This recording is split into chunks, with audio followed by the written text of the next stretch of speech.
Well, God morning, and welcome to the Ziglar Monday Morning Devotion. My name is Dwayne Owens, and I am the official chaplain of the Ziglar Legacy Certification Program.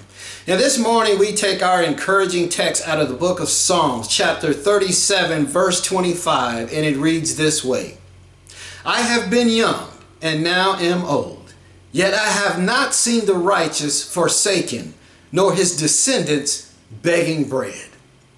You know, those words come directly from the psalmist King David. And we all know that David is described as a man after God's own heart. Wow, what a godly legacy. We all know about the victorious story of young David slaying the giant Goliath. We have heard of the countless victorious battles that David had over his enemy under the direction of God.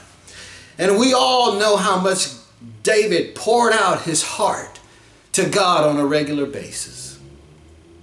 Yet we are also exposed to a dark side of David. We are exposed to his faults and the fact that David was capable of doing things that were very ungodly and very much sinful. And yet through it all, God always loved David and restored David. And David at an elderly age is now reflecting on the goodness of God. And he is saying to himself and to us as believers that God never forsake him and he will never forsake us. Wow, that's very comforting to know.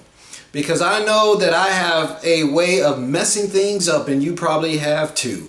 And even though God sometimes has told us to walk right, we walked left. And behind it all, in the aftermath, God is still right there by our side. The legacy of David and you and I is that as long as we repent, as long as we turn from our ways and go to God, He will restore us. And as a result, we are promised that His influence on us will have an impact on our children and our children's children. We will always be spiritually satisfied. And the time that we hunger and thirst in our children the same way spiritually, God will always feed them, and He will never leave us nor our children or our children's children. This should be some comfort for someone out there listening to this message today. Now go out and make this week a great one. And remember, God is with you. He'll never leave you nor forsake you. Make this week a great one, my friend.